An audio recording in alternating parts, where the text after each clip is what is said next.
guest tonight is a regular at Caroline's Comedy Club right here in New York City. Please welcome one of my favorite people, the very funny Brian Kiley.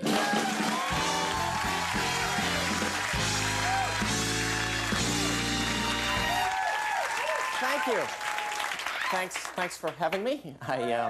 Thanks. I went to my college reunion this weekend, and it's just so funny how things work out. I saw my old girlfriend from college, and when we were at school, she was a business major, and now she's a nurse, which I didn't expect, and she's a male nurse, which I really didn't expect.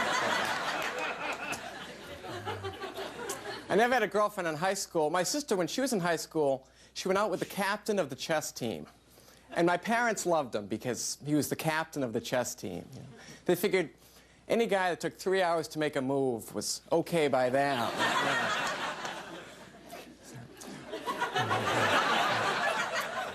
When I was in high school, I was in the French club, and we didn't really do anything. Every once in a while, we'd surrender to the German club.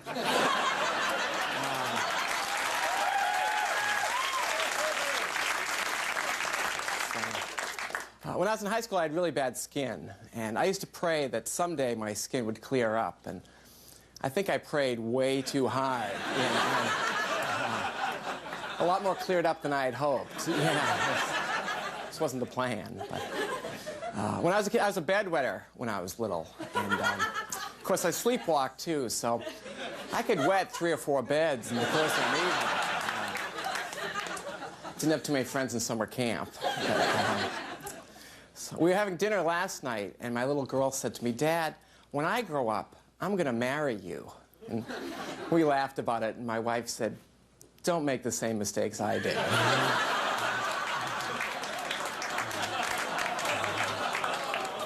Yeah.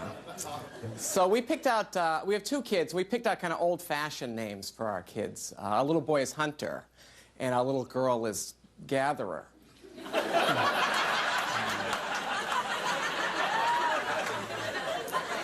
Names you don't hear a lot of anymore. But kids will surprise you that the other day my little boy talked back to my wife.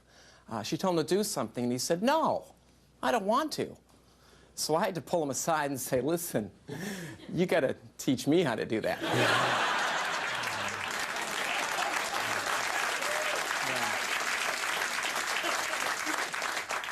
But I think kids today grow up a lot faster than we did. A couple months ago, my little boy asked me what gay means, and it wouldn't have bothered me, but it was right after he saw me throw a baseball.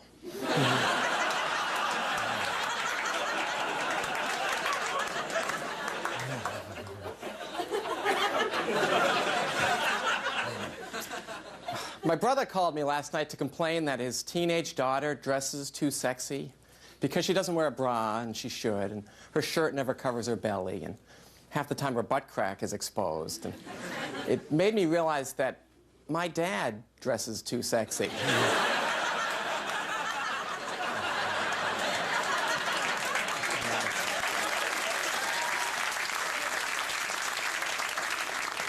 He's got to tone that down. My wife's the type of person, she kind of lets her imagination run away with her sometimes. I come home the other night, and she's watching some movie on the Lifetime network where the husband is having an affair with the babysitter. And she said, "You wouldn't do something like that, would you?" And I said, "You know, I'm not that attracted to your mom."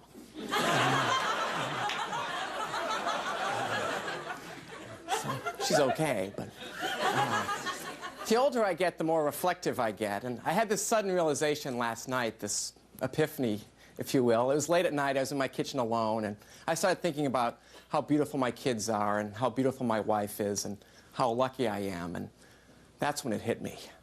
I am really drunk. Time to go to bed. Thanks very much.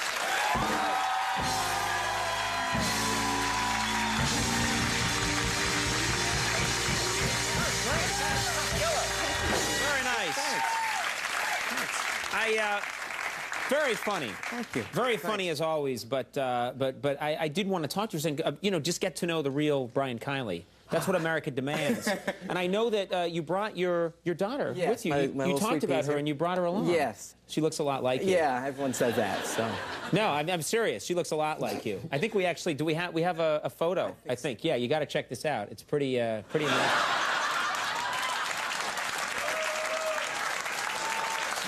sweetie.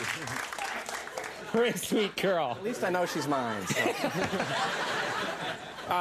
Hilarious, as always. Thanks. Yeah, thank you very much. Thanks. Yeah, excellent having you here. Brian Kiley, everybody. We'll take a break. We'll be right back. Stick around.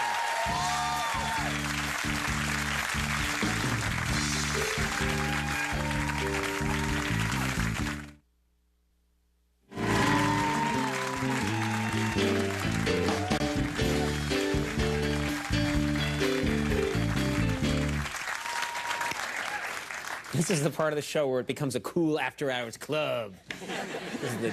That's the music you play at the end. Oh yeah, cool jazz. All right. Well, that's our show. That's the legal limit. I do want to thank all my guests. Brian Kiley, the bedwetter. Thank you very much, Brian. You and I finally can connect on something. Big thanks to Jeff Garland for being here and sharing the Curb Your Enthusiasm DVD out there.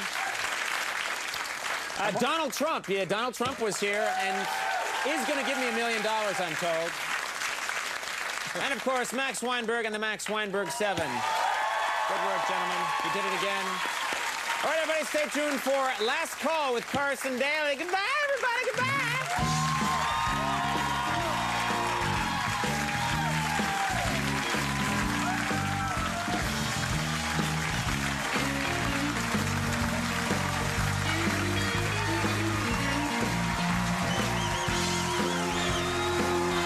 Stop making dumb jokes about random celebrities and start doing incisive, politically relevant comedy about people who deserve it, like North Korean dictator Kim Jong-il.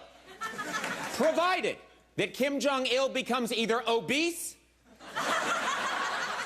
gay, or starts dating Paris Hilton.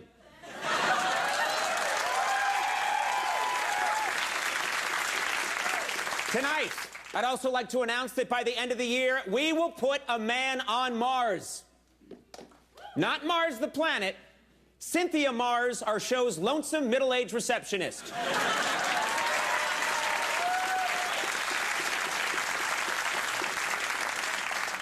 Surely someone wants to go where no man's gone before. Take it from me, it's worth it. In 2004, you can expect more razor-sharp political wit and satire and a lot less silly, arbitrary humor. Isn't that right? Cactus Chef playing We Didn't Start the Fire on the flute?